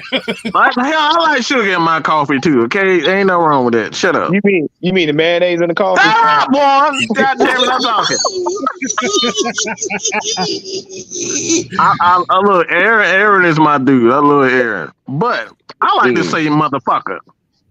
Ain't nobody on God's green earth gonna tell me I can't say motherfucker. I've never heard Aaron Friedman say motherfucker. I've never heard him say a damn. I never heard him say figgity fuck. I've never heard him say, "Oh my God, that is so mean." I've never heard him say a bad word at all. I heard him say what something ruined it for me. That's what. And Sam, get your ass off this fucking live. You kicked him out for real. Get your ass off of here. But Aaron Freeman is a great guy, but I like saying motherfucker. I like a little hot sauce on my burrito. You know what I'm saying? I like to put a little different types of. Or some hot sauce on my burrito, baby. I'm just look, Aaron, my dude. He know he can come on and shows anytime. But bro, like I said, I gotta cuss, man. I gotta have the freedom to cuss. I gotta hear Sam say some dumbass shit. And that's why his ass in the back right now. You ain't getting back on. I told your ass. Like I said, it's just the freedom just to be able to speak what's on our mind. Right. And Aaron very good, but he just does. You can tell he doesn't speak his mind. And like I said, he's great at what he does. But that just ain't for me. Yeah, he was completely different when he was on the show with us a long time ago. He was completely different. Completely different. Smile, giggle, but get him on Locked On Podcast or whatever the hell, Locked On Falcons. Look, that motherfucker turned to Brian Gumble. Without the pro. I don't even want to bring up the time I brought him on Don's favorite a couple of times. Oh my goodness. But that's like I said, man. Look. That's part of that program over there. You have to be a certain way. So I wouldn't necessarily say he's Amish or robotic. It's just that's how they want their guys to be. Because if you that's how they want him. Yeah. Everybody's the goddamn same. Well, we're just gonna sit here and we're gonna have. I mean, well, you know what, guys? You know what, guys? I know. Shut up, Sam. Shut your ass up. We gonna end this damn show. Shut your ass. K-Styles, do you mean corporate? No. Listen. You have to have a corporate style. Yes, sir. You gotta be corporate. Oh, that's what they call it. That corporate. God damn it, Sam. We. Hey. All right, he ain't getting back on for real this time. I done told his ass. Hey. You know what, guys? You know what? I'm just gonna be honest with you. I really never played football before. I never put on any Why? I never put on any cleats. Really? I know I'm a big guy, and everybody thought I'm a big guy, and I went to the University of Pittsburgh, but I never really played football before. It just come naturally to me about knowing the X's and O's of football. I don't watch any film, but I know the analytics behind it. Are you telling me that 2 plus 2 equals 4? Wait, hold up. You mean to tell me those sweaters you wear are actually sweaters? You're not lying about that? Get off my boy Aaron. Get off. Aaron is a good dude. No, hold up. Yeah. So just say y'all had Aaron Freeman on. I got one. Yeah, we did. We've had everybody on. And Droopy the dog gonna clip this and send it to him, and you can. I don't. Wow. Hello, folks. I'm just this show is already fucked up. I just might as well bring Sam back. I got one more goddamn topic. We finna get this topic out the goddamn way.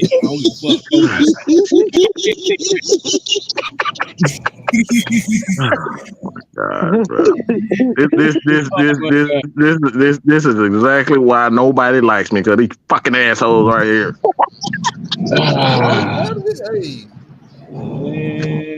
Look at all that. Hey, they know we all assholes. Yeah, but apparently, like I said, we had Eric Freeman on an episode. We had Eric Robinson. But see, Eric Robinson can know he can eat one. He can eat a fat one. Eric. Yeah. Oh, Eric. Yeah.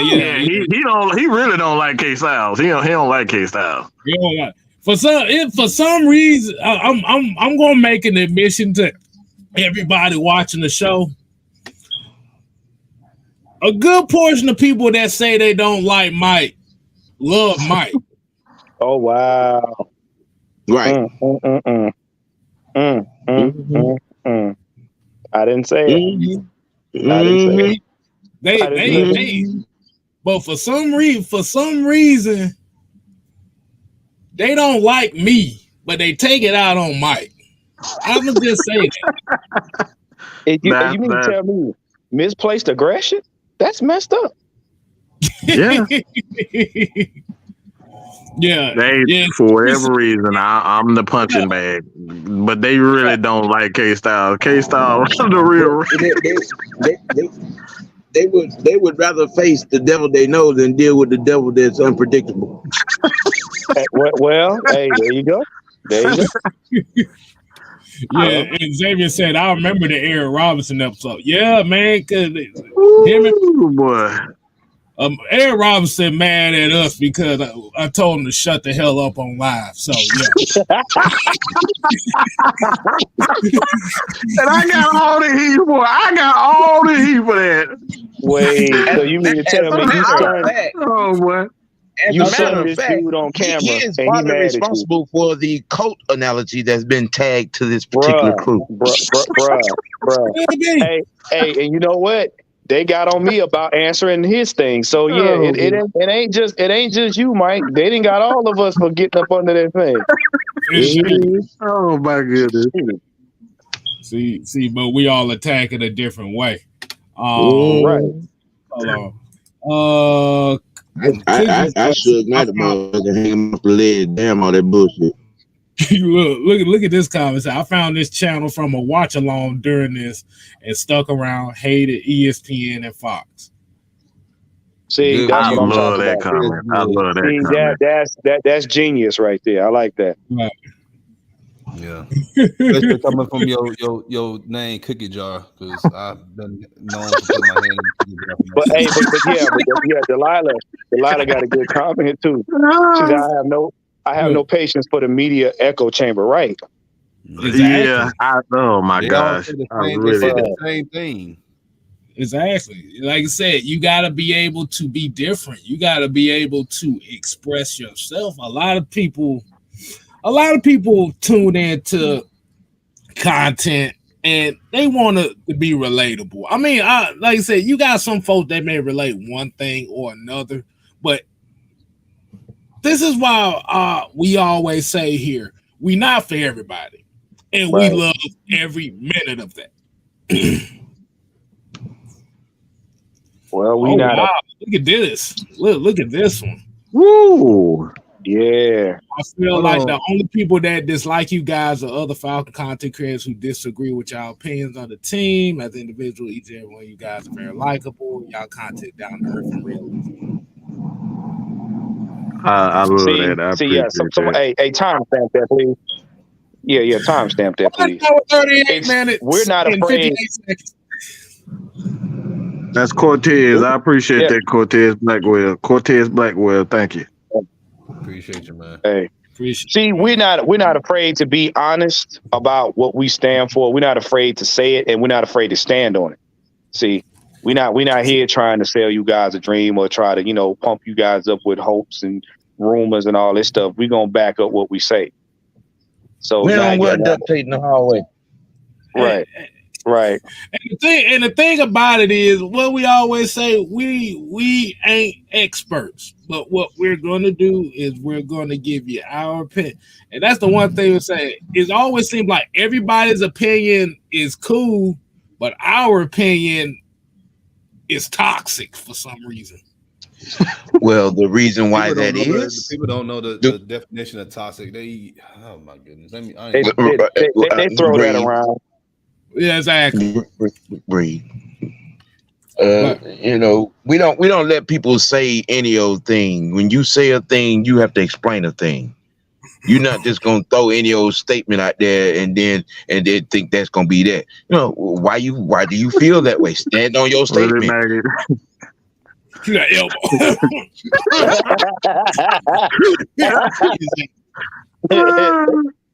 Yeah, you're right. You're right. Everybody, like you said, we make people uncomfortable. But the thing is, I think really where a lot of people have a lot of issue with us is we question everything. You question everything.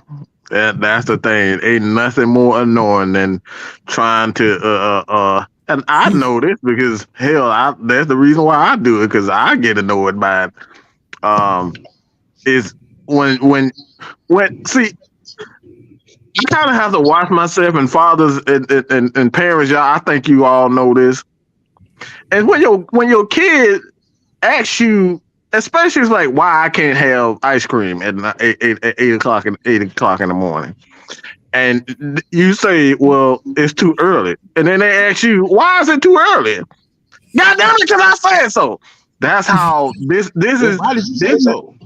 Why you say so? And they keep on asking you questions on top of a question, and then that lead to another question, so you not to get irritated. So I understand it, but again, like, this is, people want to be able to say bullshit without it actually being questioned, and that's not how, like, I feel personally how content should be. You shouldn't be able to just say some dumbass shit without it, like, somebody trying to figure out why. But Mike, if questions annoy people, you hear this nigga go. I know he was gonna turn. See, I told you this is an evil fucking. I told you, K-Style is real evil. You see what he just did? That you see what he just turned. Yes. You didn't even let me finish the damn statement. Can I finish the statement, please?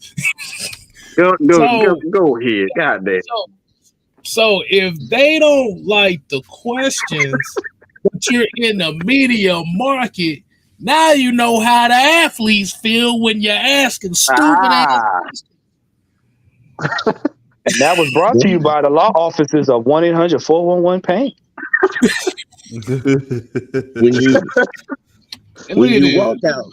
When you walk out on Twitter and you make a blank statement with a film segment saying that, okay, what Bijan Robinson did at Texas, no running back on the Falcons team was able to do frequently, and then get challenged by it and proven wrong. Why are you in the business of content creating if you don't want what you say to be proven wrong or even questioned? Because these content creators are building their content on make me feel good, not make sense. Just make me feel good. So they pretty much St. Louis off Players Club. That's it. That's it. Y'all do something to make me feel good. Oh, these people like Mike Big, like I Mike Big. Let's go over here, y'all. So now this is the thing. When I say something, don't nobody say nothing, because I want to feel good about what I said. And the minute you challenge me, I don't feel good no more. Now I got to answer questions. Right. And then we got a couple comments here. And Chuck said, y'all talk about sports the way normal people do, just with more knowledge and insight. And y'all should know Chuck. Oh my God. Tambourine.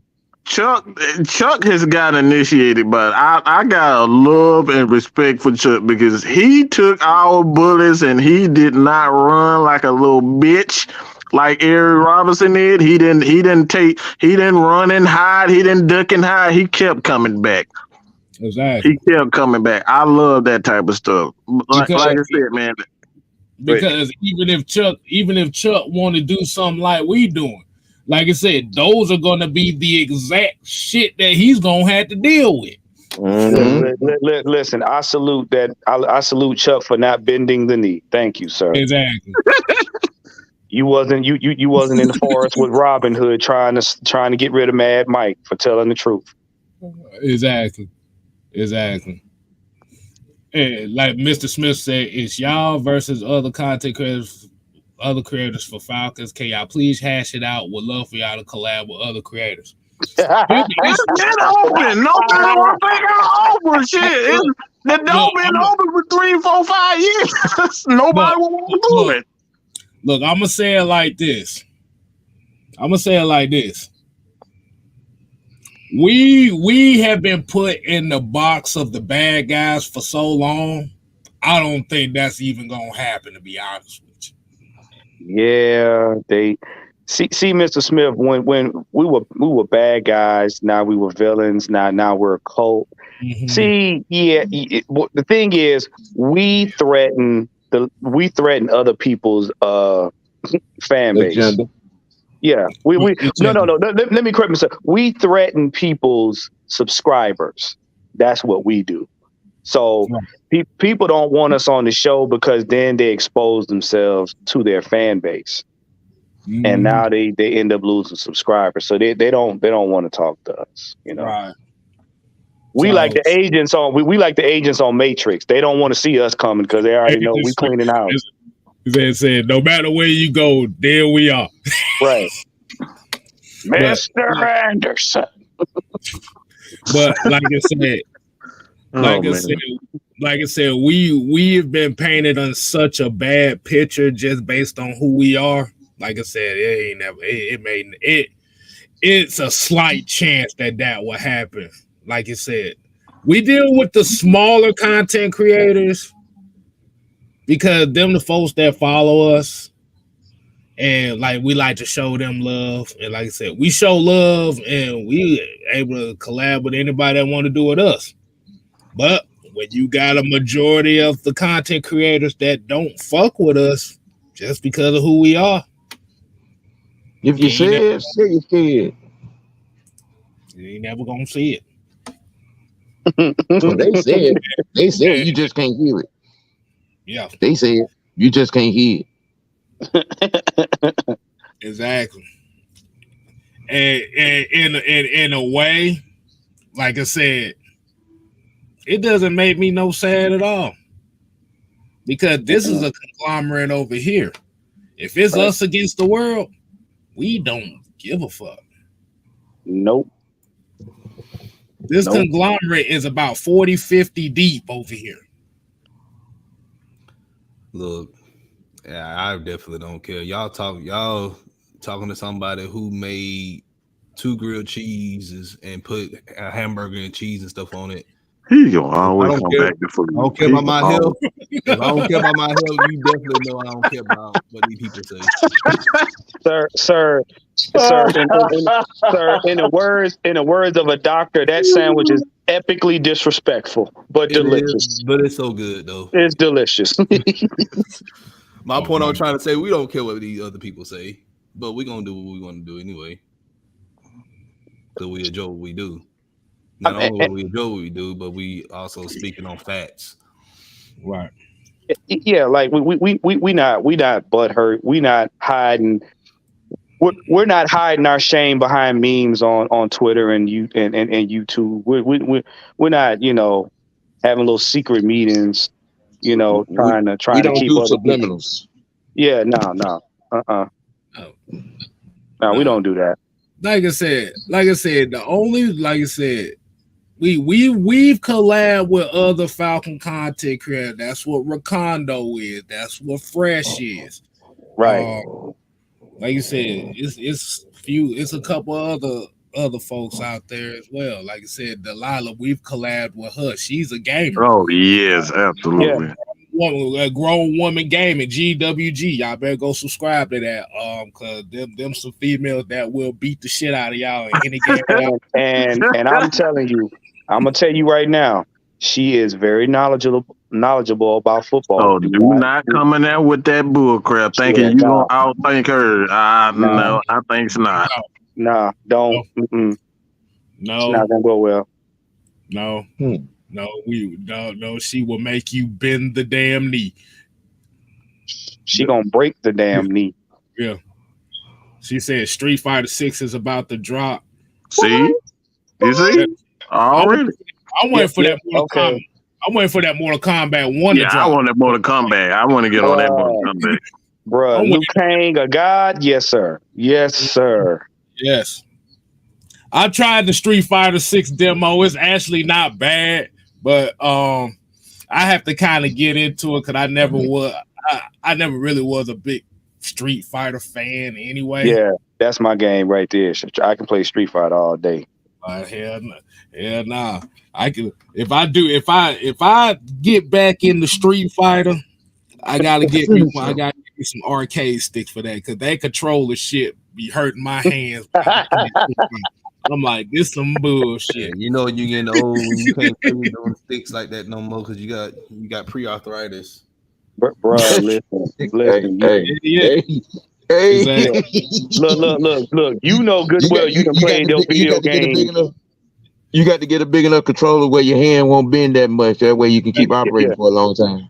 I want to be on the game for like 40 minutes. My hand Tekken is my fighting game. Tekken is like my number one. Yeah, I love Tekken. I'm a huge Tekken fan. I'm gonna tell you right now. You know you done play a game too long when the bottoms of your thumbs flatten out. You just that just mean let it go. Bro, the worst fighting game I think I've ever played was Pit Fighter. I think that was one of the worst ones I've ever played with them. Nah, Virtual Fighter for me. Hold on. No. It was something stupid. It wasn't Clay Fight. It was something dumb like that. We had to do this conversation another day.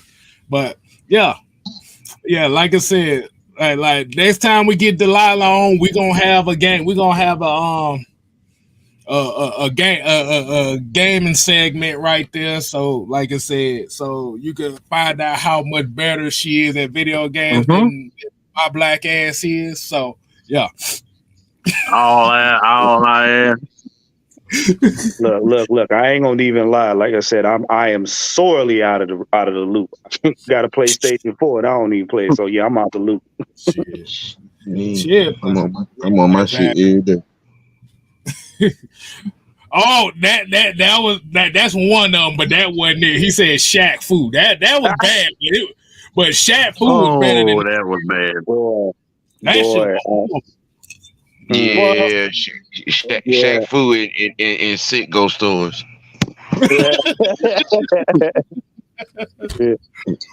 It was. I kid you not. I remember when Blockbuster used to have the game stations. Yeah. Folks, there was a place called Blockbuster for the youngest that may not know. They actually had game stations, and they had Shaq Fu. And then my first experience with Shaq Fu was the controls sucked because they half the time didn't fucking work. Yeah. That it was that. And I'm gonna tell you what used to get me. Virtual Fighter would freeze in the middle of the game. When Virtual Fighter came out, Virtual Fighter was freezing. I like Virtual Fighter was cool. Yeah, it damn sure did. It would freeze on you. You kicking somebody behind, your man would freeze. I couldn't stand that about that. Good God. None of y'all are real game until you beat a Souls game. Man, I don't play none of that shit. I like RPGs, but shit, I'm still struggling with the what's that new one that just came out? I'm just playing it right now. Struggling with everything. I ain't even gonna lie. I'm struggling with everything. Listen, I'm still trying to get past. We got the little virtual game thing. I'm still trying to get past, what is it, Resident Evil.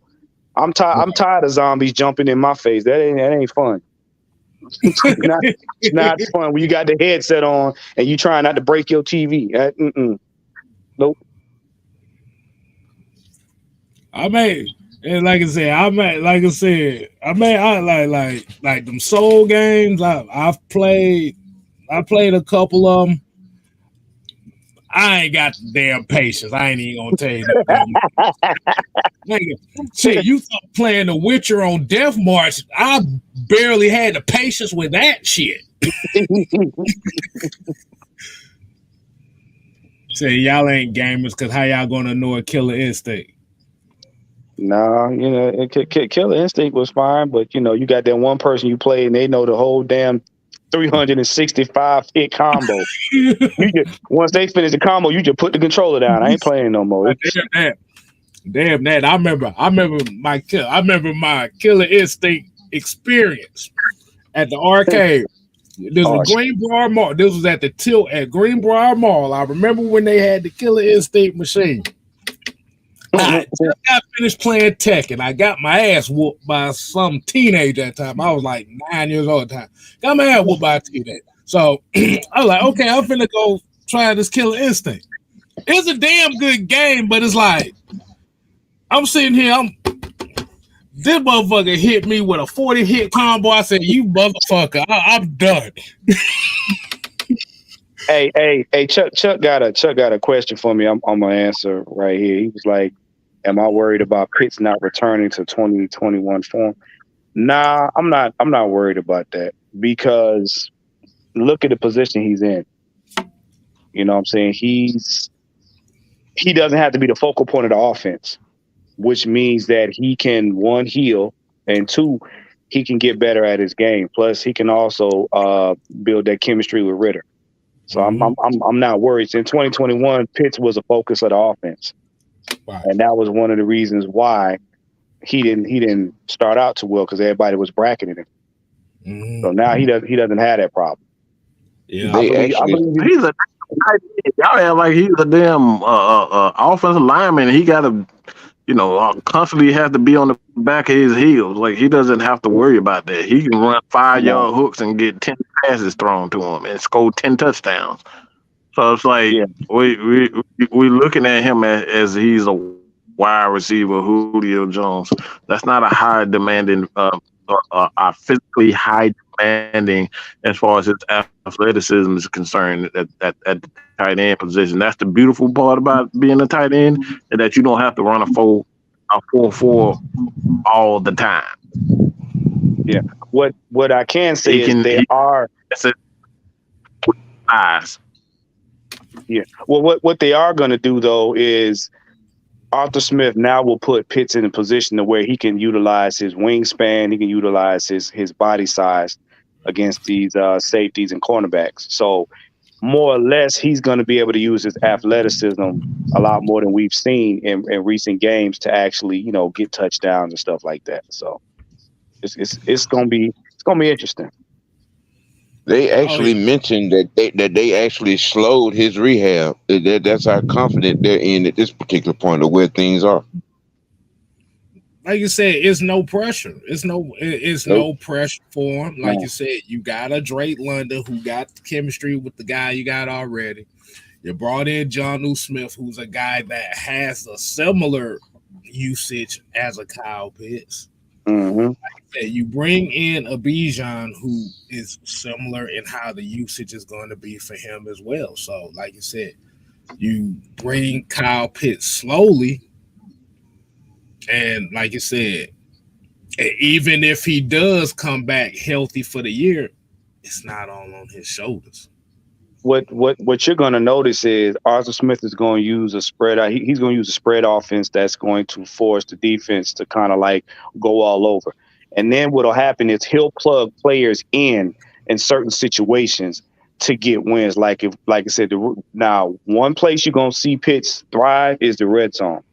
Because remember about our team could drive the teams down the field, but our red zone efficiency was very suspect. So now you got Pitts, you got Leonard. You know, red zone is hard on defenses because it's a compressed part of the field. So somebody like Pitts, it's easy for Ridder to just lob that up over the line and Pitts and just snatch it out the air.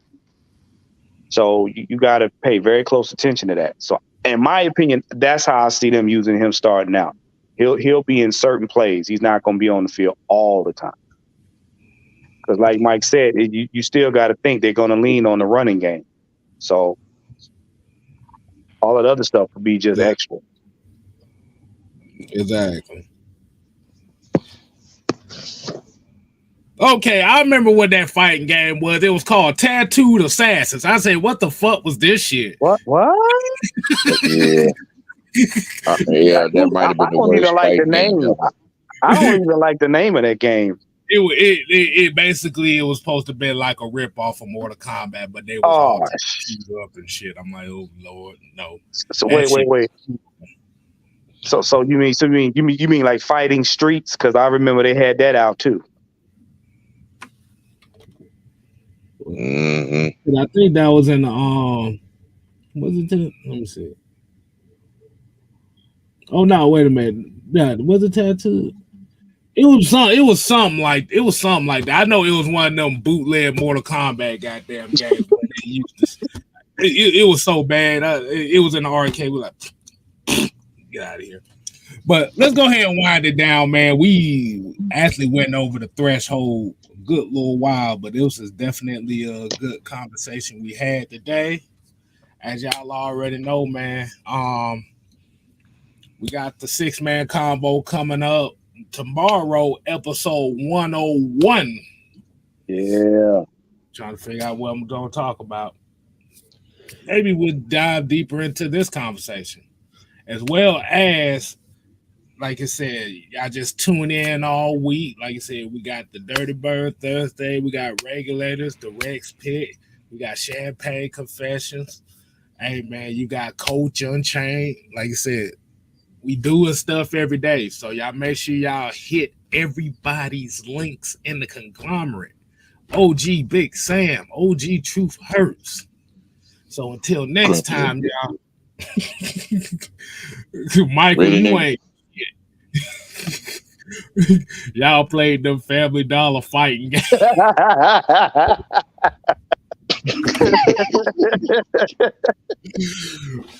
Man, this shit was bad. Y'all up here playing fucking. He up here mad at us because they up here paying fucking house mortgages for games now. Fuck out of here with that shit. Right. Shit,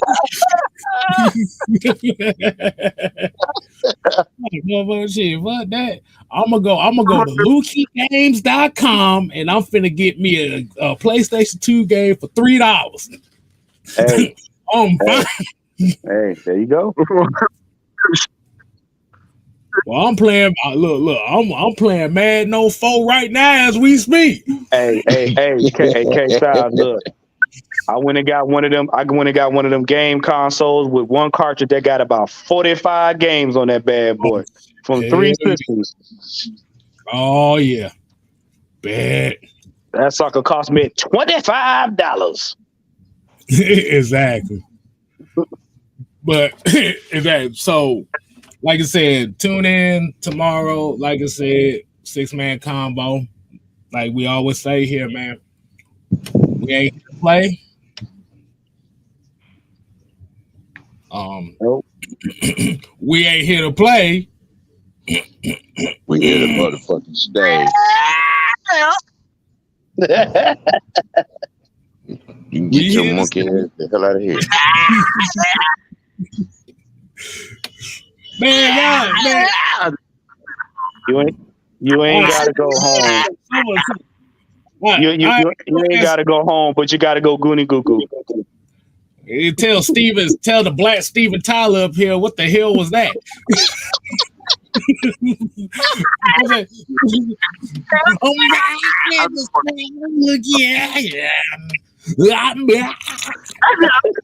Boy, that shit. I like Aerosmith. Like that's see. Aerosmith, my shit.